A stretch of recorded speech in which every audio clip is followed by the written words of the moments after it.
I just We're went live. We're live. Welcome, one and all, who are tuning in to First Down Rams. I don't know where our backdrop is. We got our my First Down bad. Rams backdrop. Thank you all for who are coming in tonight to join Talk Rams with us. We're, of course, going to be talking about this Rams-Ravens matchup coming up on Sunday. Can the Rams get a big bounce-back win here against another backup quarterback? Of course, we'll be doing our Over Rams action Friday in our What's More Likely, but it's just the Rams segment. And we'll be tuning into your comments tonight too as well, because you guys make this show what it is. So I'm Rams House from the Rams House YouTube channel. My guy over here is P.O.P Time. What's up, P.O.P Time? How you doing tonight? Rams House, I'm doing so good because I'm here with you. I'm talking about the Rams. And yeah, it's been a great week. I had an interview with one of my favorite Rams players of all time this week, OJ Atogwe. And I'm still riding high off that. And like, if anyone watching has, or if you haven't checked it out, I'd encourage you to go do it at some point. It's a really good interview. But also just like, it's been cool seeing the reaction of it and like replying to people in the comments. Because, you know, anyone who knew OJ in that kind of dark era of the Rams in terms of winning, he was always, you know, a highlight. And yeah, it's been cool. It was really cool to have the opportunity to check in with him. Yeah, OJ, what a guy. What a guy. I'm so glad he's able to join on there, Talk Rams with you, and all the people that went in there and was able to tune in and get in that interview. I'm sure you guys all enjoyed it as well, because that was a quality interview. You guys should definitely go check it out. I want to shout out some people here in the chat before we really get going. I need help with this name, though. How would you pronounce this name? We're just going to say Aaron Donald picture from NFC Championship game. Thanks for coming in. We got Porter. Thanks for coming in today, Porter. We got Old Man Ghost, or otherwise known as Bruce. Thank you for coming in. We got Deuce Falco. Thanks for coming in as well. We got Rams Mob. We got Willie Bowen. We got a full house tonight. Thank you guys all for coming in. So, Peo, do you want to answer some comments first here, or do you want to get into the game? How do we want to do this? Yeah, let's we have let's see here. We got some good questions here. Let's take that, and then we'll get into our segments after that. But before we do, let's just talk about this Rams-Ravens game a little bit here. So I saw the weather report today, looking like it's gonna rain, looking like it's gonna be windy. What are your thoughts on this Rams road trip to Baltimore, playing the Ravens in the Rams, given a banged up Ravens team? And I know you had a really good collab with Ingraven, a big Raven YouTuber, which was awesome. But yeah, what are your thoughts going into this after your week of intense study? Yeah, I think my first thought is when I hear a rain game, heavy, intense rain game, especially not at home, I think like, oh, does this mean this is just going to be a really heavy run game kind of day for us? Are we not going to be able to throw the ball all around like the Rams do? I believe they're actually leading the league in passing yards per game. So that's where my mind went first. It's like, does the game plan change at all? But then I kind of remember going back to that Baltimore Ravens game in 2023 that we unfortunately lost in that walk-off punt return. That was unfortunate. The Rams actually did a really good job of passing the ball in that game, and Stafford was playing really well even in the rain. We had that iconic Puka Nacua diving catch with no gloves in the rain. So I don't think that the rain is going to limit things. I think it's more so like, is it going to be super windy? Or are we going to have a bunch of like wind gusts? I think that's really what could impact things here. But honestly, I would not be mad if it's a Kyren Williams day, if we just run the ball and we have a capable enough running back to be able to do that. But I also don't think that this rain is going to do enough to constrict the Rams or restrict them from doing what they love to do and pass the football. What do you think? I think my first reaction is I'm nervous about special teams in the rain. When it's wet, if the ball's wet and all it takes is a bad long snap or something, or a bad place kick.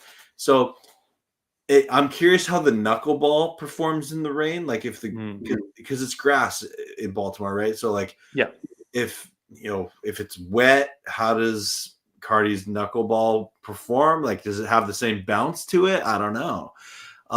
So I think those little like mechanics are kind of what I'm thinking about. I think that the Rams will do a good job, preparing for the game. it always comes down to execution, though, right? Mhm. And I am expecting this vibe of this game to be a lower scoring game given the conditions predicted there. Every once in a while there's a rain game that's just a lot of fun, and I think this could be one of them. But I do think that the Rams are favored in this game, but I do think an inclement weather game does help the Ravens more than it helps the Rams, just because the you have to slow your offense down a little bit, right? Yeah, I think definitely given the fact that they have the injuries that they do, they have a backup quarterback in, like you said, it definitely helps them more than it does us. Yeah. I just going back to that Rams Ravens game in 2023 in the rain that we played in, everybody was saying that the offenses were going to be slowed down, but you really look at this, Yeah. it was a 31-37 game against the Ravens. Matthew Stafford had 294 passing yards, 3 touchdowns, and no interceptions. Kyron Williams had 25 runs for 114 yards, and back then, this is when Cooper Kupp was on the roster. He had 8 catches for 115, a touchdown. Puka Nacua 5 for 84. So the offense was operating really well. Who's Now, humming? Yeah. again, I think that a big thing for me is how windy is it going to be, because I really think that can change things a lot more than rain can. But you brought up a good point about the special teams there, especially we've had a lot of questions about that and concerns about that, especially yeah, especially given the field goal operation and all that. I think Yeah. the bright spot has been those knuckleballs, and we're one of the few teams to actually be able to do that well. So it will be interesting to watch that, because you could make an argument on one side of it that's going to be harder to do and get a clean kick on the ball. But you could also say there's a bigger opportunity for the Rams to get a turnover, because a knuckleball that's wet from the rain is going to Yeah. be even harder to field. So it's going to be a lot of interesting things to watch. But for me, unless it gets really windy, I still expect our offense to do really well, especially given the fact that we're going up against such a bad defense so far in the year. Yeah. So that's kind of my standpoint on it all. No, that's fair. And in general, I am optimistic that the Rams can do well in this game and put up some points. The Rams offense, I know there's always this criticism that they start slow, but even in the games they've started slow, they've been productive, right? And Yeah. we've seen this Rams offense consistently show up. There's been, the odd play here and there that obviously is annoying and has led to their losses. But I absolutely think that the Rams can go into Baltimore, they can get a win, and then get ready for a trip across the pond. Yeah. How do you think this Rams defense is going to respond after the week that they had and all the criticism that they had seemingly in 1 week to the 49ers? Their performance wasn't the greatest, but now you're hearing a bunch of questions about the Rams secondary. Is it good? Chris Shula had a bad game and now everybody's not sure about it. How do you think they're going to respond this week against a backup quarterback in kind of more not ideal situations as far as the conditions go? I think I stand by that this Rams defense was built for turnovers first and foremost. Mm-hmm. And in the modern NFL, that's kind of what you have to do, right? Because there's so much that's stacked against the defense. The best thing you can do is generate a turnover, right? Yeah. And so I think they respond well. They've had that mini bye week to get away from football a little bit, take that breather, and then hit the ground running, get into the right headspace. And I think that it's been really frustrating for the Rams players to that Niners loss have to sit with them, right? And you've heard it said you can't let the same team beat you twice, right? So you can't let that loss from the Niners roll into another loss here with the Ravens that rolls into another loss with the Jaguars, right? Like you have to rebound from it. And the Rams consistently in the McVay era, they respond pretty well after a tough loss like that. They do, and you could kind of sense the frustration from the coaches to the players after that 49ers game, and they're still kind of talking about it a little bit. So I don't expect them to be able to come into this game letting the Niners beat them twice, like you kind of mentioned there. So I'm expecting a good game from our defense, just given the fact that a lot of mainly Lamar Jackson, him being out is such a big thing. But I think the biggest key to it all is going to be, I talk about this in my game preview, you're going up against a backup quarterback, so don't play that like 10 yards off the wide receiver, like soft zone, like bend but don't break coverage, and don't be as shy about sending blitzes and doing all that, because that's kind of what we saw against the 49ers. And I think when you're going up against a backup quarterback, no matter who they are, it's about disruption and about chaos and getting them out of their rhythm, especially given the fact they don't play that much. So I think that's definitely going to be a big key for the Rams defense this week. Definitely. We have some other really cool people coming up here in the chat, and I want to shout out Totally Ted here. And Totally Ted introduced himself to me in the comments. He said he just became a Rams fan last year. Wow, let's go, Totally Ted. Yeah. Love to see it. Yeah, welcome to the Ramley. Totally Ted, what's your favorite Rams player? That's my question for you. Drop it in the comments. I'm guessing it's Puka. If you just became either that or Verse. Yeah, that could be true. Yeah. Hard to tell. That's really cool, though. I am, and for all of you watching, thank you so much for all your comments. I am just scanning them here, and I'm starring a bunch of the questions that we're going to go up. But we got Blue Lock in here. I like dogs. Good to see you as well. And yeah, we got lots of really cool people. Grandizers in the chat. Good to see you. Oh man, so many cool people showing up tonight. Do you want to take a couple of the questions that I've started here? Yeah. All right. So the first one here is coming from Porter. Do you think the Rams will bounce back? I mean, defense and Williams. Oh, so he specifically calls it. Yeah, I love Porter. Porter tells it like it is. Porter He does. Yeah. My only question is he talking about Williams as Darius Williams or Kyron Williams? It could be both. But I guess Darius Williams technically is with the defense. So yeah, I'm assuming he means Kyron because of the fumbles.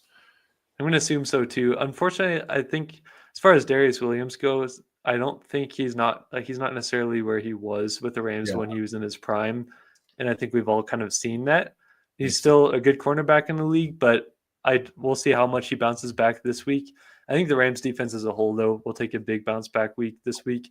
We don't typically see a bad Chris Shula game plan in back-to-back weeks.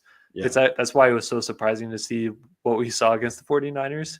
And so I think that this whole defense is going to respond and do really well. And that's my hope as well. Like you should be able to when you're playing a backup quarterback in the Ravens in a team that's only 1-4. So I expect them to bounce back. I expect the game plan to put the players in better positions. Even if our cornerback room isn't the best in the league right now, I think we can definitely do a better job compared to last week of putting them in better positions to help them succeed. For sure. Yeah. No, I'd agree with that. And I actually think Kyron, given the weather situation, I think this is an amazing opportunity for Kyron to have one of his best games of the season this year. I can see that. Yeah. He was off to a crazy start when we played the Ravens a couple of years ago on that first drive. He got like 10 carries in a row. I was like, that was a good Kyron game. I think they just went away from running the football that game. But yeah, I could definitely see that. Porter asked, Matthew Stafford playing like an MVP right now, and that means he still got it. Yeah, I highlighted this to point out, low key, Matthew Stafford leading the league in passing yards right now. What are your thoughts on the should you and I join the Matthew Stafford for MVP committee that was started by First and Tuna and Sheriff Joe Bag on their show? Oh yeah, I joined a week ago. Yeah, so I think so I'm late to the party then. Yeah, I guess so. I think all of us Rams fans knew that this Stafford is the MVP caliber player year over year, even if the numbers don't reflect it. I think what's so good about this year, I wouldn't necessarily say it's like Stafford's playing better than he was in years past. I think he's made improvements, but I think it's more so like the numbers are backing up what we're seeing on the eye test, because I think he's always been this good with the Rams. He can go through kind of like cold stretches at times, but I think it was more so like whether it be Kyron Williams kind of vulturing touchdowns in the red zone because he would always take the touchdowns from him, or whether it be pass interference calls taking away passing yards from Stafford, like all these things that if you just look at stats, you might not say he's an MVP, but us Rams fans know like each and every week that you're watching him that this is like an MVP, even Hall of Fame kind of talent. And I think we're finally seeing that reflect in the stats this year up to week 5. Definitely. And I remember back in the off season, Cameron DeSilva did on the Rams Wire did an article about 37-year-old quarterbacks. And I did a read and react video to it, and he pointed out that like Peyton Manning, Tom Brady, like all these quarterbacks that have really long careers, age 37 is like, for whatever reason, like a career year for them. And so this is Stafford's age 37 year, right? And I think he's at least in the conversation right now, and hopefully in a couple weeks he'll be leading that conversation. So you're just saying like whenever we're 37, our YouTube channels are just going to blow up. Maybe that's it. Yeah, I think we'll hit our prime there. Yeah. That's an interesting stat. I actually wasn't aware of that. So we'll see what happens. But I'm just glad. Like, I have a hard time believing that by the time the year ends, even if Stafford keeps this performance up, and even if the Rams go on a crazy Super Bowl run, I don't know why I have a hard time believing that the NFL would actually give him the MVP. It feels like a lot of the times he in particular gets snubbed from those kinds of awards. Even like after the 2022 season when he had that spinal cord contusion injury, came back in 2023 and had a really good year with a Rams roster that on paper didn't look great. And I don't even remember who won it in 2023 comeback player of the year. It might have been Geno Smith. I don't even remember, to be honest with you. It was Joe Flacco. Yeah, so that's even worse. It's like he came at the end of the year. Annoying because Joe Flacco, just because I think he was on the Jets before and out of football, but then he went to the Browns and played I think he only played 12 games, and they got him the award. And I remember being really upset, being like, Stafford legit came back from an injury and played amazing, led the Rams to the playoffs. And anyway, it's like the thing is too, he came back from an injury that they were talking about that could end his career. Like, he was considering retirement due to how significant that injury was. And the fact that he came in with a roster that everybody was like, they had their eyes all wide and be like, the Rams are not going to be good this year. And he took them to the playoffs, like all that. So that's where I'm like, will the NFL actually give him the MVP, even if he continues to play like this? The pessimistic side of me says like, don't get your hopes up for it just because what we've seen in the past. But we all know that no matter what, he's MVP in our hearts, right? Absolutely. Yeah, he's our MVP. Yeah. Let's go Stafford. Yes. Let's see. Next question from Porter. Do you think Verse will have 2 sacks, or Braden Fiss is going to have 2 sacks and a fumble pick 6?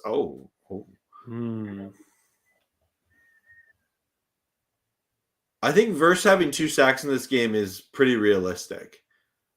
Yeah, I would say that's more realistic than the second one. Yeah, just because like a fumble or a pick 6 is rare. Even though we saw Braden Fiss have one of the greatest recoveries of a fumble ever this year. That was crazy. Nobody seems to remember that. Well, I still rewatch that highlight for therapy. Yeah. It's funny too because Sean McVay was joking about how like we maybe need to give this guy more snaps on offense. Yeah, the way he looked there. We still haven't seen that to this point, but maybe one day. Maybe one day we'll see that. It sucks that we have a good team. We can't say consent. I'm not sure what you mean by that, but we can't no stress game for one game. I don't know. I think I know what you mean, Porter. You'd like to have a game where the Rams just blow the opponent out and it's no stress. I understand that. I've accepted that the cardiac Rams are here to stay. It doesn't seem to be in the Rams like football philosophy to blow teams out. And like I think if the Rams were to blow out a team, it would be because like the other team just was that bad, threw a bunch of pick sixes and things like that. Like I think the Rams, they game plan to gain the lead, to win the game, and often it always comes down to like a 1-score game. Yeah, Deuce Falco agrees there. He says, I know what Porter means. My blood pressure always hits 100 plus. Yep. I'm with you there. I still have hope that the Rams are going to have multiple blowout games this year. I just I can't get it out of my mind. I feel like with this offense, we've seen flashes, but it still hasn't clicked into place. I feel like when they do, we have the defense that's going to be able to put those games in. But I definitely think you have a valid argument in that sense because the last couple of years, the Rams' identity hasn't really been about blowing teams out. It's about finding different ways to win in close games. And so You definitely have a valid point. I don't know why. I feel like we're going to get some blowouts. And maybe it'll be the game where coming off the bye week, the Rams play the Saints. And friendly reminder, I predicted weeks ago in that game, Troy Reeder will have a pick six, and Ram fans can't complain about him for a whole week. It's been weeks since you said that, and I still can't picture that in my brain. Like it just doesn't make sense. But we'll see. I've convinced myself it's happening. Troy Reeder is going to have a pick six against the Saints, and I'm going to go nuts. And yeah, you heard it here. Well, first a couple weeks ago, a friendly reminder, predicting it still. If that turns out to be true, you're going to need to be like whatever those people are called that just like predicts the future. Like you're just gonna be like you would be a guy that could give betting advice to people because it's I would never want to be yeah. Time knows that Troy Reeder is gonna have a pick six weeks ahead of time. I'd be so surprised, but we'll see. Troy Reeder pick six against the Saints. It's coming. We'll see. I just want to take this question quick here from Rams Mob. It's not Rams related, but it's quirky and fun. Thoughts on a potential Dodgers Blue Jays World Series? He knows I'm a Blue Jays fan, being Canadian. First off, I would love that. And any Dodgers fans out there know that I love you. I'm so thankful that we cheer for the Rams together. However, go Blue Jays all day. It is so rare for Toronto sports teams to do anything of significant. So I would, and they are really good this year. I would go nuts if the Blue Jays actually won the World Series. But I would like to see a Dodgers Blue Jays series. I think that would be fun. I would maybe even consider streaming that. I don't know if I would. Maybe that's something potentially. We'll see. Maybe we'll see what happens. I wish I was more into baseball, but I think my team like inherently is the St. Louis Cardinals, just because like that's why I like the Rams in the first place. I was born in St. Louis. And so I like the St. Louis Cardinals, but I'm not like invested into are they winning of the like these. I probably couldn't even name any players, to be honest. Yeah. I'm a very passive MLB fan. Like I'm probably paying more attention to it this year just because the Jays are actually good. Yeah, that's fair. Anyway, let's enough talk about baseball here. People click on this to talk Rams. That's we'll give the people what they want. I've totally lost where we are on the questions, but Totally Ted says he loves it. Wait, did we get who Totally Ted's favorite player is? I think earlier he said that Matthew Stafford is his favorite player. Okay, cool. He said, but Puka is still a monster. So yeah, okay. To be fair, but Stafford not a bad choice at all. Okay, fair enough. Well, do we? Oh, he did say. I see that now. Okay. Do you want to start our Over Rams action segment? Let's do it. All right.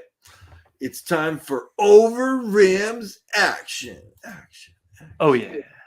We got the echo in there. Yeah. All right, guys. We have our Over Rams action segment here. And if you guys are new to this, it's basically a spinoff of the Overreaction Monday podcast that Chris Brockman and Rich Eisen do. But it's only about the Rams, which makes it all the better. So I'll be pitching some hot takes potentially to P.O.P time here. Also, you guys in the chat, you guys are going to react if that is a fair take or if it's an Over Rams action. Pretty simple stuff, right?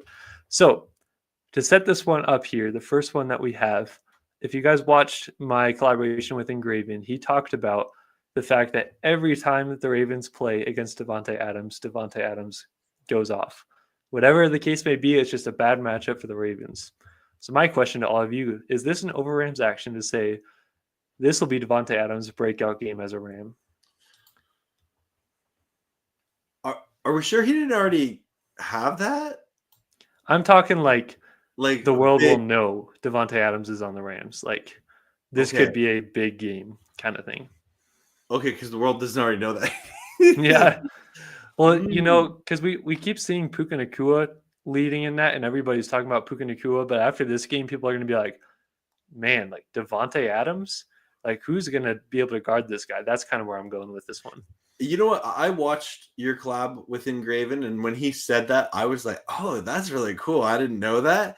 I would love that to be the case. And for players like Devontae Adams who have these long productive careers, they have those teams they just do really well against. I totally think this could be one of those games where Ravens fans are like, oh no, it's Devontae again. So yeah, I don't think that's an over Rams action. I totally could see this being a big breakout game, like, two touchdowns, over 100 yards. Let's go, Devontae. Oh yeah, we'd love to see that because Devontae Adams has shown his flashes with the Rams. Their connection, like Stafford and Devontae, isn't still all the way there yet, so Yeah. there's more to come.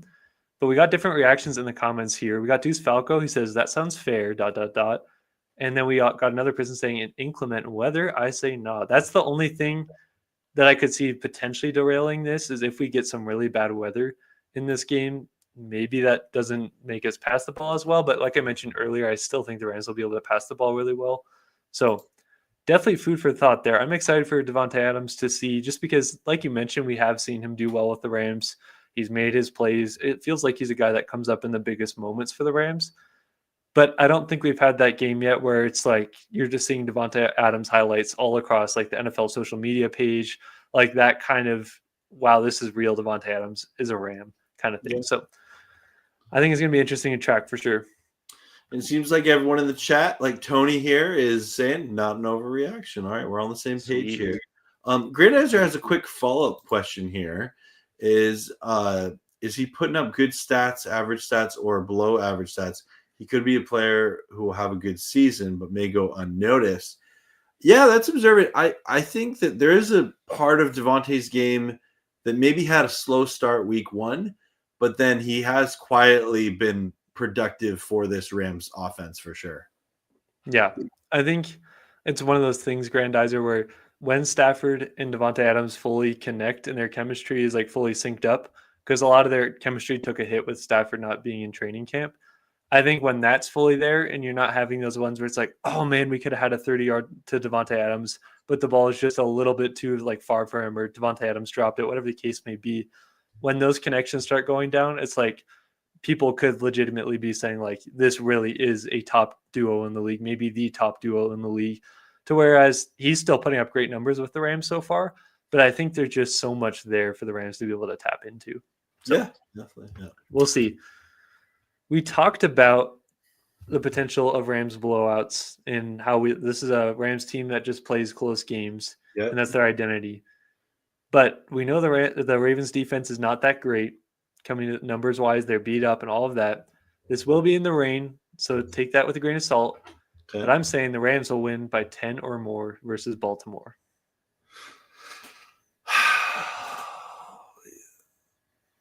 I'm probably the worst Rams YouTuber for you to do this question to. And I'm not one of those people that feels you have to blow teams out, but I want it. I want it so bad. One game. That's all I ask for is one game where the Rams actually blow out their opponent. The Ravens are, you know what? If it wasn't an inclement weather game, I would say yes. This is not it's not an overreaction. I think it's going to be a close game. I'm prepared to have my heart race, my heartbeat race to no content. I've accepted until the Rams actually show me they can blow out a team. I think that's an over Rams action. Yeah, I mean, that's fair. As they say, it is the NFL. So if you blow a team out or if you win by 2 points, it counts the same. Yeah. So we'll see what ends up happening. I think this has a chance to be a blowout game for the Rams and to really kickstart them. But who knows? Maybe the first one we see will be against the Saints, like you mentioned, after the bye week. Yeah. So let's see. This is a very interesting one. We've all heard the comments with Pat McAfee talking about how he thinks the Josh Carty knuckleball kicks, which have been very successful for the Rams, are affecting the actual like point after attempts or field goal tries. That was really interesting. Yeah. That was interesting. So my pitch to you, the Rams need to go away from the knuckleball kicks because it's hurting their kicking operation. Ooh. Over Rams action or fair? I was not prepared I hadn't even thought about that. Because I remember seeing McAfee talk about it and thought that was really interesting. But Okay, and again, we're two guys on YouTube. We love football. We love the Rams, right? Is it so complicated to have a different kicking technique for kickoffs with the knuckleball and like kicking a field goal? Like It shouldn't I be. don't know, right? Like, Yeah. um, I do think in my head now that I'm thinking about this, if the knuckleball kick is actually affecting the Rams like scoreboard, absolutely get away from it, right? It I do think if they keep doing the knuckleball at some point, the Rams are going to get a turnover off it. It has limited the starting field position for their opponent. But yeah, if it actually is affecting, Joshua Carty's ability to party, yeah, get away from it. That's not an over Rams action. Yeah, I think, man, it's such a hard thing because you have to acknowledge the success that they've had. And I love the fact that on a generic kickoff, the Rams Yeah. can have a weapon at kicker. And Mhm. they've legitimately had so many good field position games against teams because of that. And so I really don't want them to go away from that. But like you said, if this really is the reason that the failures in the kicking game is happening, is it really worth it to have people start further back in field position because you're going to mess up the actual kicking operation? To me, it's hard to tell because I think McVay alluded to the fact that there's multiple factors. He didn't downplay the fact when he was asked this week if knuckleballs could be affecting it. He acknowledged that and said that could be, but he also said that he doesn't think that's the only reason. And I tend to agree with him. I think there's a world that exists that the Rams can do those knuckleball kicks and still be a good field goal operation. Maybe there's some blame to put on Cardi, but also the guys are penetrating so fast that even if he had a higher kick arc, would it even affect it at all? So Yeah. I think it's something worth considering, but I don't know if we can really definitively say one way or another yet. The other thing I'll just add to that is, let me ask you a question because I had this conversation with another Rams fan. What do you think Joshua Carty's field goal range is? I think that I would say the farthest I could see him going is probably like 58 to 60 yards. Yeah. See, it's interesting though, because you had to think about it. There's a lot of fans that like they say like, oh yeah, he's good from like 60, he's good from there. I don't think we've actually ever seen Joshua Carty have to like he's made some long kicks before, but Mm-hmm. like and he was a rookie kicker last year, but like I don't think we haven't had to see him make a massive long game-winning field goal like that's like 58 yards plus, right? So I just looked it up. Josh Carty's longest kick with the Rams is 58 yards on the Okay. dot, which Yeah. was against Seattle in January of 2025. Okay. So, and his college longest is 61 yards for whatever that's worth. So, Okay. I would say 58 to 60 would be like the max, but you Yeah. don't want to put him in that situation every time, obviously. Yeah. So, definitely Just something interesting. interesting thought I had. Yeah. Yeah, I think, man, I don't want to go away from the knuckleballs because they're working so well. It's like if that really is the reason that our field goal operation isn't working, then obviously you probably have to go away from it. But I think there's a lot of different factors to where you could maybe get a workaround with it. But all right, we saw Terrence Ferguson versus the 49ers get his first big catch. What a catch that was on that fade ball. Great That was catch. so exciting to watch. He's definitely been involved a lot in the Rams media in terms of like questions that the media is bringing up to the Rams coaching staff. So I'm going to say Terrence Ferguson will have 2 catches this week. Who double his catches last week. Wow. Here, let me give me.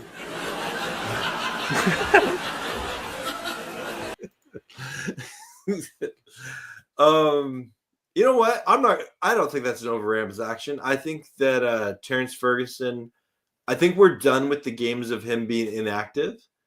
I think he's going to be there. And yeah, I think he will have at least 2 catches this week. Yeah, I think because I even think of the fact the Rams actually do like their tight end screens. And it's kind of interesting because this year I feel like we haven't really seen the tight end screen that much. And that used to be a big Higbee thing. Yeah. I know Colby Parkinson is questionable, which could elevate Terrence Ferguson to be able to have more opportunities.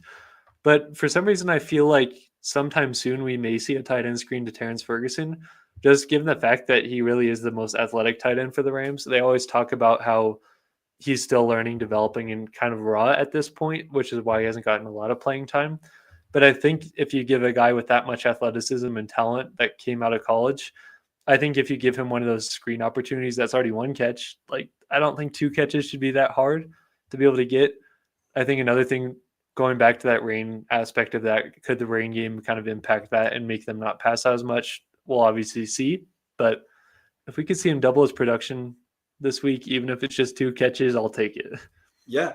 And I was listening to the Fantasy Footballers podcast the other day, and they said that Terrence Ferguson is a must-have on your team if you play in a dynasty league. And they gave some really good insight to they've talked to like members of the Rams organization that they view him as a long-term development, like pass catching tight end, there. And he's still a very, raw player, but I don't think him having 2 catches this week is crazy. Yeah, totally. I definitely am not worried about his future with the Rams. I think a lot of people are getting kind of worried about that, given the fact he hasn't produced a lot. But the Rams have reassured us many times, like, no, he's still the guy that we thought that we were getting and more. But I think they came into it knowing that he wouldn't be ready right away. Yeah. And they were fine with that because we have good depth at tight end at the moment. But as far as the reactions in the chat, Deuce Falco says 2 catches. I agree. Porter says I agree with that, with a touchdown, which that would be exciting. Tony says 2 catches with one of them being a touchdown as well. So they're in agreement. And then Bruce says 2 catches fair. So definitely think 2 catches shouldn't be that hard to get. Will it happen this weekend? We'll have to wait and see. Tune in. All right. We got our last over Rams action here.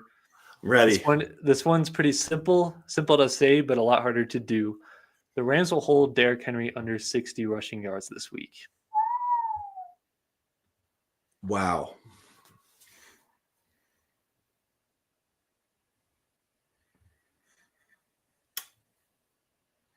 That's not an over Rams action.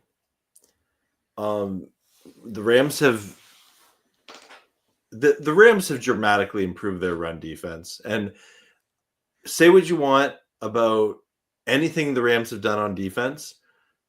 The one thing that we've seen dramatic improvement of this year with signing Nate Landman, with signing Puka Nacua, with the development of this young D line. And I would actually even credit like Quentin Lake and the safeties are getting involved in this too. Mm-hmm. They have locked down against the run, right? They had a really good game against Saquon Barkley. They had a really good game against Christian McCaffrey, Jonathan Taylor, and now they get Derrick Henry. And Derrick Henry, I think part of this is he's had a down year, right? Like the Ravens in general have had a rough go to start the season. So yeah, I'm going to say that's not an over Rams action because I also think if the Rams can get out, to a lead in this game and force the Ravens to throw it, that would also help with that. That's definitely fair. We have Deuce Falco saying he thinks it's an over Rams action. He says the line is 74. I'll say over. So to all of you guys saying that, I'll just give you a friendly pushback here. Like P.O.P mentioned, the Rams have done a lot better against rushing teams this year, like really good running backs. They have made that improvement. But if you look at the stats this year for Derrick Henry, his first game was his best with 169 yards. But after that, he got 23 versus Cleveland, 50 versus Detroit, 42 versus the Chiefs, and 33 versus the Texans. So he's been under 60 yards in every single game since week 1. So this may sound outlandish, but this has been a theme actually. Ooh, wow. Okay, bringing up the stats. I love it. That's cool. So we'll see what happens, but who knows? Maybe they'll have to lean more into their run game given the fact that it's going to be rainy. But I don't think the Rams have given you any examples of the fact that they're a bad run defense this year. And they've been tested severely every single week, it feels like. I think the one that you can point to is against Jonathan Taylor and the Colts. Luckily, we had a holding call that called that one back. And you've faced good enough running backs to where that may be happening more, and versus last year's run defense that would be happening more. We'll see what happens, though. I think if the Rams can stop Derrick Henry and put it into Cooper Rush's hands or Tyler Huntley's hands, that's the best position to be in. Yeah, no, I agree. Those were great over Rams actions. Thank you. Thank you. Well done, Rams house. Thanks to everybody who participated in the chat as well. You guys make this so much more fun. Yeah. That's why we do it live. Oh, yeah. We'll do it live. We'll do it live. Yeah. Are you cool if we go on to what's more likely, but it's just the Rams? Oh, yeah. Let's do it.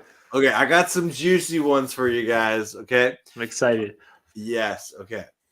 So if this is your first time here with us on First Down Rams, we have this segment that's a reimagined of Off the Rich Eisen So of what's more likely. I will present two situations that have to do with the Rams, and you guys in the chat and Rams house will say which one you think is more likely to happen of the two situations. All right. And yeah, we're gonna have some fun this week here. We're gonna have some fun. Okay, Rams house, are you ready for what's more likely? But it's just the Rams. Let's do it. Last week you were on fire. He gave me a lot of pauses. This week I expect no less. Let's do it. Okay. I gotta go with it. We gotta get some drops for our show. We do. We're working on name. We need drops. Yeah. I think our show just slowly becomes like gets the pieces it needs every week. Yeah. We'll get the resources eventually. Yeah, we'll get there. Just stay tuned. Keep watching, folks. The show, hopefully, each week gets a little bit better. Yeah. All right. First one here, starting off hot. What's more likely? The Rams have a perfect week where the Rams win, the Niners, Cards, and Seahawks lose, or any quarterback in the NFL throws for 5 touchdowns and 400 yards. And for reference, the Cardinals are playing the Colts, the Seahawks are playing the Jaguars, and the Niners are playing the Buccaneers. I'm going to be optimistic on this one and say the Rams have a perfect week. I think the NFC West is dealing with very good competition this week outside of the Rams. Luckily, we kind of got a good matchup here.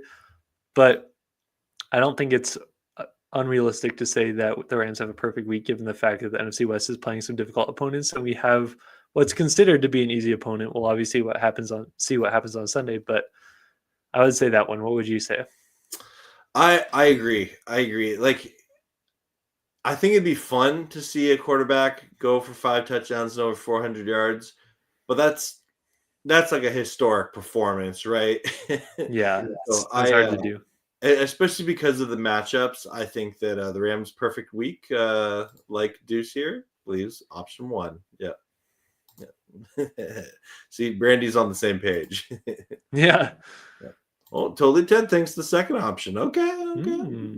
We'll see what happens. Yeah, we will. All right. Okay. Next one.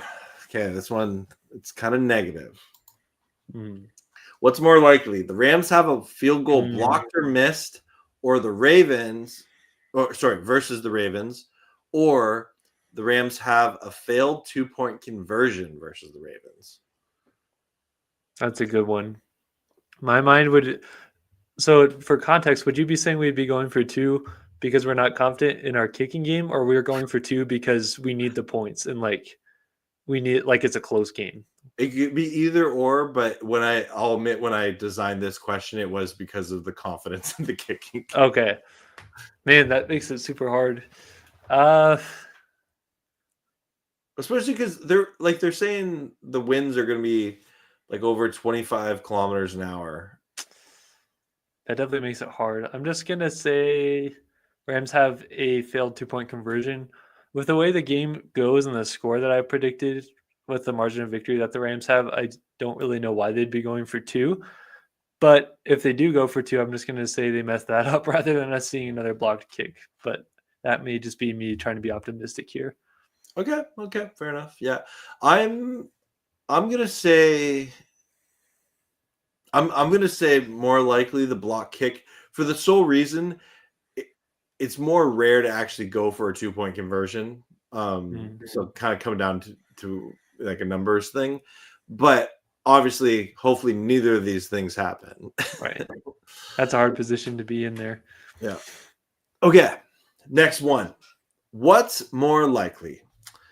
Matthew Stafford throws 8 touchdowns in a game this season, breaking an NFL record 7 set by multiple players. Wow.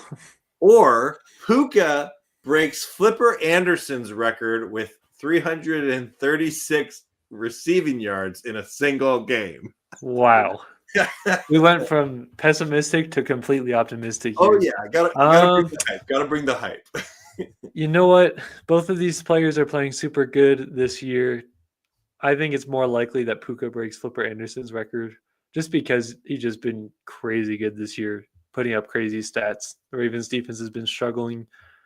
8 touchdowns would be insane. I'm not saying it's impossible, but I'm just going to err on the fact because it's in the rain, maybe not 8 touchdowns, but Puka Nacua gets those yards because he's so good with yards after catch. That's what I'm going to say. Well, to be fair, I did say this season, not specifically this game. Oh, okay. That makes. Does that change your answer? No, I think I'll keep my answer the same. Okay. That definitely makes it a little different, though, than just being this game. Yeah, no. I actually think Stafford throwing 8 touchdowns in a game is more likely. They're both hard to do, but they're both capable of doing it. They're both an NFL record, right? Yeah. The reason why I say Stafford is because the Rams have Devontae Adams. You know, they have Tutu Atwell. They have, Jordan Whittington getting more involved.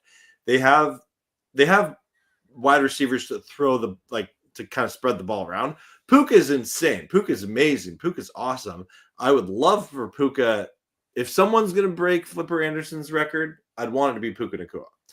But that being said, I think if Stafford just had one game this year where it's like, oh, Matthew Stafford just thrown 8 touchdowns casually, and that's the thing. I think it would be the most casual 8 touchdowns ever. I think he would make it look effortless. And yeah, I think out of these two, mammoth records, I think Stafford throwing 8 touchdowns in the game is more likely. Just imagine if that happens with Stafford. That's crazy because that would be like 56 points of offense at least. Yeah, imagine against the Lions. Oh man, I would love that. That would be amazing. To everybody who's in here, if any of you guys are going to that Rams-Lions game, I've been wanting people to do this for so long. We obviously know when the Rams and the Lions play, it's always the Jared Goff chants all the time. I think it'd be hilarious if Stafford runs out and they're just chanting Matthew Stafford, Matthew Stafford. I think that'd be hilarious because the Jared Goff thing, all the Lions fans love that kind of thing. So if any of you guys go there, definitely try to start that Matthew Stafford chant. Absolutely, yeah. That's awesome. Yeah, especially because it's in LA this year. Oh,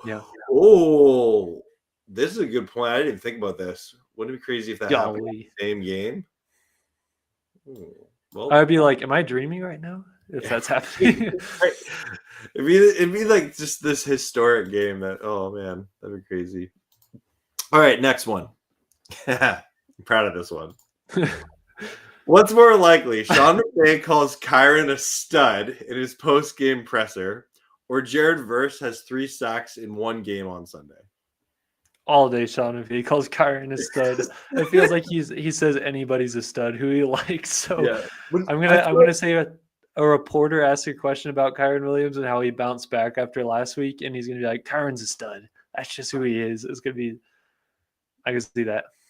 Well, and I feel like McVay calls a lot of players a stud, but Kyron specifically this year, I felt like McVay has called him a stud so many times.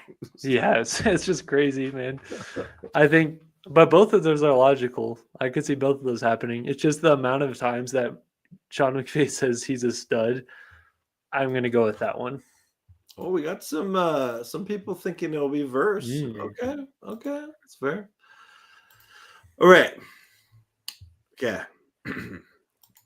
What's more likely? The Rams and Ravens combined for 10 plus punts this game, or the Rams and Ravens combined for over 50 points this game?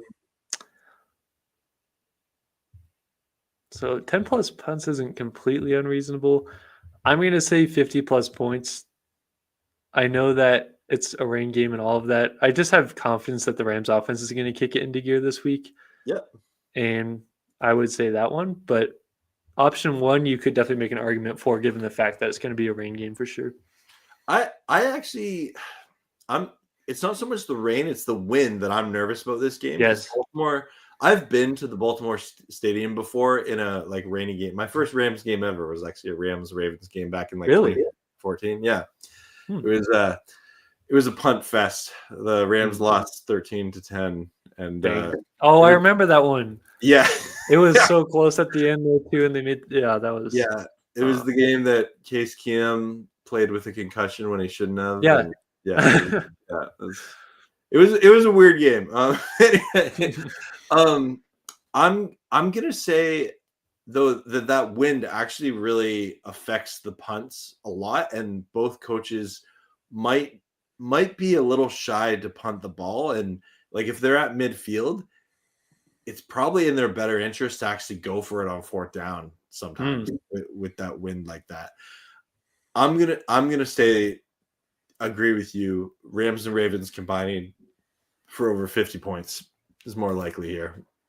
Because if you think about it, if the Rams win like 31-20, that's over 50 points. Like if you combine them together, so it's definitely not that outlandish when you put it that way. Yeah.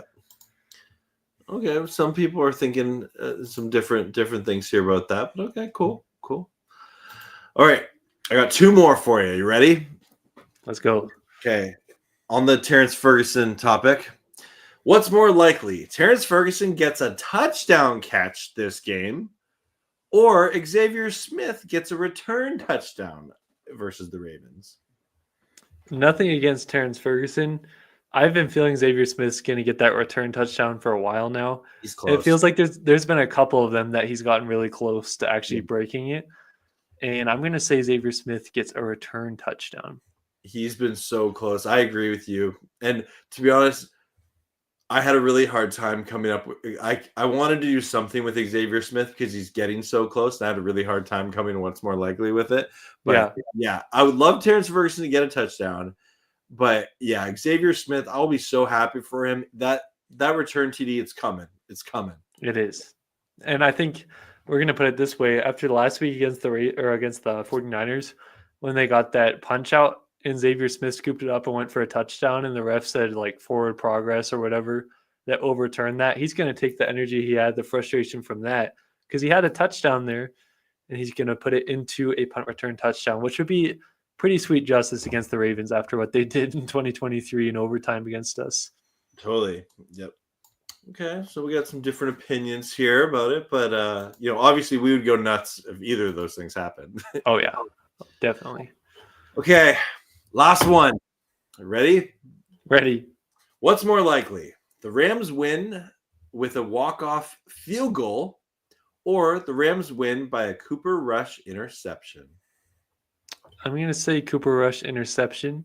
Ooh. I think just given if you said Lamar Jackson interception, I could still see it for sure, but I think it's more likely with it being a backup quarterback at this point in the game. I hope it's not this close to where they're going to need like a turnover or whatever, but I'm going to say option 2. Okay. I'm hoping that the Rams don't have to have a walk-off touch or a walk-off field goal. But I wouldn't be opposed to it just to kind of like get that monkey off the back, if you know what I mean. Like, hey, yes, a successful game-winning kick. The Rams could really use that. Yeah, that would definitely, and like we were talking about earlier, our win's a win. Like those walk-off games, kind of whether it's an interception or a field goal, they're like the most exciting ones for sure. We like the comfortable wins with the blowouts, but as long as they win, that's really what matters. Yeah. I mean, we don't get those blowout wins very often. No. It's crazy to see the difference between like 2017, 2018 Rams to now, where it's like just a complete change in their identity kind of thing.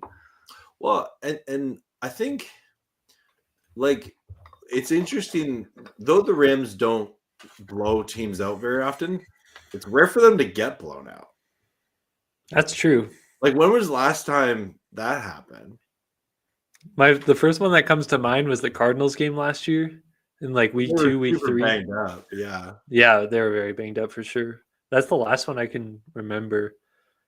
But I also think to the fact of the Rams can have these close games and they win in a close game, but a lot of the times you look and you're like, okay, the Rams are clearly the better team that day. The scoreboard may not reflect that, but like you can tell which team was actually playing a lot better than the other one. Yeah, absolutely. And like, yeah, I think that's one of the things I do appreciate about the Rams is like they they can beat any team, but almost any team's always going to be in it with them, right? Yeah, that's totally true. As long as they get the wins at the end, that's what matters, though. Yeah, totally. Well, that was what's more likely, but it's just Rams. That's all we talk about here. Thanks everyone for playing along in the chat and Rams house. Thank you. I love all week long coming up with those, and then when it's time for the Friday live show, it's just I love it. And to anybody who watches this show, if you guys ever have any suggestions with any like kind of prompts we could have, whether it be an over Rams action segment or what's more likely, feel free to drop it in the comments, and you could actually get featured on this show. Actually, that reminds me, Porter had one that I started. We didn't talk about here. So, what's more likely? Rams win 45-0, or the Rams win 45-37 on Sunday? I'm assuming that's what you mean, Porter. That's tough. That is a tough one. They're like two completely different things. I have a hard time believing this Ravens offense would put up 37 points on our defense. Yeah. But I don't know. I guess given what's happened recently with the Ravens, I would say 45-0. But that definitely comes off as like a Rams bias thing. But I just think given what we've seen from the Ravens, they haven't shown us with this lineup that they could put up 37 points. Yeah. So yeah, I'd agree with that. Yeah. Rams Mob here had an over Rams action saying Rams should have traded for Greg Newsome or Tyson Campbell over Rams action ? Ooh. That's a good one. I think that there are other options there to where it's not like they needed to go after those two guys in particular. I would have liked to have Newsome and Tyson Campbell would have been good too, but I think that we'll have other options to where it's not like they needed to go and do that. Like, I also think if the Rams really wanted either one of those players, that they would have been in on a trade for that. But I don't know, maybe they were in on it and the Jags just outbid them. But I think there'll be other options. Yeah, and I think when it's funny because the Jags, they're riding pretty high right now, right? Like they've had a good start to the year. When they made that trade, I feel like the whole internet and like NFL fandom was like, the Jags are going all in. Like they're trying, where like realistically they needed a corner. Newsome's a good corner, and like they went to go get him. But I did see a lot of Ram fans that were like, oh, why didn't we trade for him? Right? Yeah. I definitely don't think it's going to define our season. Like if we had traded for those guys, we would win the Super Bowl, and because we didn't, we won't anymore. But also not discounting the fact that those are talented players. I just think that there's other options. And like we mentioned earlier, I think the Rams can put their cornerbacks in better positions than what they did last week. Because while the cornerbacks haven't played amazing this year, especially since Witherspoon went down, I also think that we haven't really seen a game as bad as that 49ers game, other than the Eagles one. You could make an argument for the Eagles one when they came back, but they haven't been like terrible until last week, which I think was more of the scheme. But after my interview with OJ Togway this year, I've learned that I need to show more grace for corners. It's a position that you can play perfectly, and then all it takes is one play to be like, oh man, we got to cut that guy. Yeah. I don't envy the position they're put into. No, did you see the Rams social media posted today? I forget the name of the show with Quentin Lake as the host, and on Q or something. Yeah. He talks to Cam Kitchens and Cam Curl on it, and it was just it was a fun episode. Them talking about like being a defensive back. Yeah, I definitely feel for those cornerbacks in the league, even some of the top cornerbacks in the league. Like when we had Jalen Ramsey, if he had like 5 games in a row of just being completely locked down, and he let up 1 touchdown in a game, everybody's like, he's washed. Like, Yeah, this right. guy's not good anymore. It's like same thing with offensive line at times. I just think they're put in an incredibly hard position, and you're just gonna have to accept the fact that you're not going to be able to win every rep against these crazy athletes. And like Yeah. Atagwe talked about with you, the officiating is definitely slanted towards the wide receivers more than it is the cornerbacks. Yeah. So I don't think anybody can ever be a perfect cornerback, but would it be nice to see the Rams add a corner? Oh yeah, I think it would. And I think like part of it is like NFL players who paid millions of dollars, and so fans just immediately like they expect perfection, right? Yeah. And I think that like I think of my own job. I know I'm pretty good at my day job, but I have my bad day, right? I have it, and so I think everyone has a bad day at the office, and like what's really impressive, I think nowadays is cornerbacks who you don't hear their name very often Yeah. because that normally means they're a good corner. Yeah. Totally. They're so hard to find though. I think a lot of people think that there's just a bunch of ones everywhere available for you to go and get. I think it's hard to be able to go and get those cornerbacks because a lot of the times the situation has to be really bad that they're in or running a new contract, whatever. So I definitely think it's a blessing that the Rams defense, the way they've built it, their defensive strength is no doubt the pass rush. And Yeah. they've built around that to where you're not going to need a lockdown guy. I definitely think the Rams could still add a corner, and I kind of believe that they will before the deadline. But I think it's good because they're not going to go out and have to get like a proven number one shutdown guy because they have a pass rush that makes it easier on those cornerbacks. Well, and to be fair, in the current NFL cornerback market, is there a lockdown guy to trade for? Not available, no, not in my No, opinion. well, no, even unavailable. Like sure, Stingley with the Texans is a really good corner. I don't put him on like the same level of like prime Jalen Ramsey though. I think you could make an argument for Surtain maybe on the Broncos, but Okay, yeah, I think that like obviously when you're talking about prime Jalen Ramsey, he could do a lot more than just cover. Like he was a great tackling guy. yeah. He could be used everywhere, all that kind of stuff. But But I don't think that corner like the Rams gave up 2 first-round picks for Jalen Ramsey in his prime, right? yeah, Totally worth it. Totally worth it.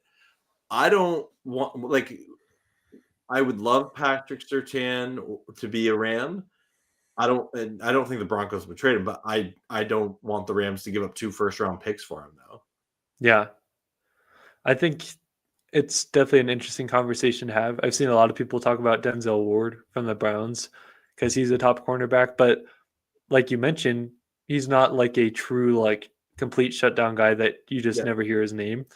But like I mentioned earlier, the Rams don't necessarily need that, I think, with the way they've built their team. So it's going to be interesting to watch. Grandizer here says Tariq Woolen would be close, but he's with Seattle. That's the weird thing. I don't know how many of you guys watched the video I made about the Rams maybe making a Yeah. trade for the cornerback. That was a good But video. thank you. I talked about I understand division trades don't happen that much. I just have a weird feeling that Tariq Woolen will be traded to the Rams. Huh. And I don't know what that is. I think it's just sometimes you get those feelings, they come to fruition. Other times it's just for no reason. We'll see what happens, but I don't know why. I just feel like they could do that. Yeah, and like you see names like I've seen a lot of Ram fans talk about the Jets trading Sauce Gardner. I don't see that happening because they just paid him, and I think the Jets view him as like a player to build, like one of their glue guys, like their core players to build around.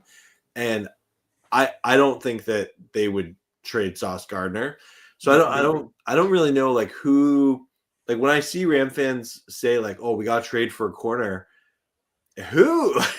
Yeah. like maybe Denzel Ward is in play. Darius Need, maybe. Maybe, yeah. But it all goes back down to the cost again of like, what are you willing to pay to get one of those guys? I think at the highest, I would be able to give up 1 first-round pick. I wouldn't want to, but if it's like a legit guy that the Rams give up a first-round pick for and they believe he could make a big difference, also like not only for now but for the future, I think I'd consider it, but I wouldn't want to give up, like you mentioned, 2 first-round picks for it. Yeah. Grandizer has a good question here. Is the NFL trade deadline is November 4th. Any rumors that you have heard that either the Rams may trade for or a Rams player that may be on the move? That's a good segue as we're talking about trading for a corner. Yeah. Honestly, like in terms of rumors from all my scouring of the internet the past like week and a half, I've heard nothing. Same. Like, and normally there's some sort of headlines of like Rams couldn't be in play to trade for like this player here or something like that. I think if they were to make a trade, it would probably be a cornerback. But I don't know who that would be. A Rams player on the move, I think if he was healthy, the Colby Parkinson trade rumor, which honestly it's been going on since the offseason just because he is expensive and like he's still under contract. But like if Terrence Ferguson really takes a step forward, actually as soon as this game, I could see a scenario where Colby Parkinson is moved. I just am like, who would even want Colby Parkinson? Like, if we could get something, that'd help. Yeah. Yeah, if we could get something for him, I would take it just because like the returns haven't been that great from him. But yeah, I can't like when I'm thinking about it, I can't really think about a player being moved from the Rams. And when I think about us going out and getting somebody, my mind keeps going to the cornerback room because I think that's where we can like legitimately improve. Yeah. But it's interesting too because like from now till what do you say November 4th, a lot of things can change to where situations can change, but also teams could start losing, teams could start winning, and maybe more guys come available. I don't know. Well, and that I think that's probably going to happen this week, right? Like when you have a team like the Jets, right? They haven't won a game all year. And if they lose another one, do you have questions of like, okay, let's trade some of our veteran players, get ready for a full-on rebuild here. Not that the Cardinals would trade with the Rams, but if they have another historical collapse like that, like against the Colts, and if they fire Jonathan Gannon, like the Cardinals are known for doing some rebuilds, right? Like, yeah. So a lot of things can change for sure. And it's definitely going to be interesting to monitor all of that happens. I definitely feel like the last in-season trade that the Rams made was back in 2021 to get Von Miller. And that is very interesting when you actually consider it because this is a team that everybody always talks about, like the F them picks kind of mentality. I feel like we're going to see a trade, and it's going to be a pretty impactful trade that the Rams make just because you're having such a good year out of a lot of different guys. This is like your window to go out and do something like that. And I think they're going to. The question is just who is that player going to be? And I don't know who that is yet. And I guess it wasn't in season, it was in preseason. The Rams did trade for Kevin Dotson. Yeah. I'm talking about like regular season. Yeah, no. I'm just thinking about like the majority of the Rams trades have in past like 2 years have been off-season draft, like that kind of those type of trades. The only really kind of player trade that was close to the season would have been Dotson, but yeah. Yeah. Isn't it interesting too? Because like trading for a guy like Jalen Ramsey, trading for a guy like Kenny Young, trading for a guy like Dante Fowler, like a lot of these things were like those mid-season kind of moves to make it push. And the Rams have gone away from that. I think this is the window. I hope this isn't Stafford's last year, but I think Sean McVay will have a feel if it is or not. And I think Sean McVay has a pretty good pulse on like what the right window is to go and make a move. Yeah. And so I definitely think that if this really feels like their year, which I think it can be, I don't think they should be shy at making a trade for somebody. And I expect it to happen. I just don't know who it is. Yeah, and I think if Ahkello Witherspoon doesn't get injured, we're not having this conversation. But it's just sort of, you can't help but have it now, right? It's hard to like. You got to ask the question because I would think Ahkello Witherspoon, because he broke his clavicle, would probably be back in like December timeframe. Yeah. So do you legitimately think that the cornerback room that you have right now could take you to getting him back and also having reacclimate? That's a good question to ask. I think they could. if the Rams offense is able to like really click into gear like we know that they can, because they've shown those flashes, but to like consistently be putting up points and getting those leads. Yeah. Yes. And so that's another question. It's like you could take that risk and just wait till Witherspoon comes back. And I'd be fine with that. But I think it's also like contingent upon if this Rams offense can like play the 4 quarters like you mentioned. Yeah. It is outside cornerback the Rams' biggest need, Grand Zizer's asking, and what is your number 2 and number 3 need? I don't think that there's a lot of needs right now on this Rams roster. Like they're built to win, right? And a couple plays go different in their 2 losses, and this Rams team is not far from being a 5-0 team. Totally. So in terms of needs, I think just execution is the biggest thing. Like maybe a long snapper if Alex Ward doesn't figure it out. I was going to say cornerback in my mind at this moment, just with how well the Rams are built, is definitely the biggest need. Yeah. But my number 2 need, I would argue, is if they could trade for some sort of depth on the offensive line, like good depth, because it's always good to have them in your back pocket. But I think the last thing you'd want to have happen is fatal injuries happen on the offensive line, and Stafford faces even more pressure and takes even more hits. With Rob Havenstance, he's been having his injuries going on, and Warren McClellan has played well. But yeah, it's that there's a legitimate argument for depth at O-line for sure. And I was just smiling because I was looking at this comment here. I'm an old stir. My youngest son, he is 28, is a Ravens fan. I know I'm a bad Ram dad. Well, we're gonna make him cry on Sunday. We should have Scott Ramsey back. Let's go. Oh man, a house divided. Okay, all right. You're gonna have to let us know how that goes. Hopefully, you bought the tissues in advance for him, just in case. Like, not saying it's gonna happen, but just have them on hand. My dad's a Cowboys fan, and like whenever the Rams and Cowboys play, there's tension. It's funny because I live in a big family. I'm one of 8 kids in the family, so there's a bunch of different teams, and it almost feels like you're guaranteed to have a few games a year that's against like a sibling. Because in my household, there's a Cowboys fan, there's an Eagles fan, there's a Steelers fan, there's a Bengals fan, there's a Packers fan, there's a Bears fan, all across the board. So I like definitely the whole understand. In your house. Exactly, we're expanding. So I think that I totally understand the feeling of the tension when you have like 2 family members who are watching a game wanting their team to win for sure. Yeah. Well, I think we have started to get to the end of our show. This was an awesome show. This was. Thank you all. Crazy engagement in the chat. Yeah. You guys always make this show so much fun. Yeah. We are continuing to try to make this show better every week as we talk about slowly but surely. We got a name, we got a logo. Yep. Trying to work on some potential drops for our segments.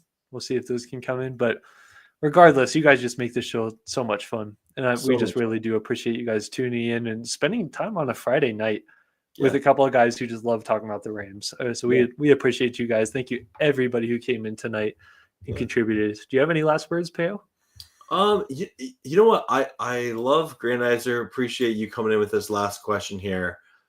A score predictions with a Rams player of the game in the win. Ooh. I'm gonna say it's gonna be a lower scoring game. I think it's gonna be a like 17-7 win Rams.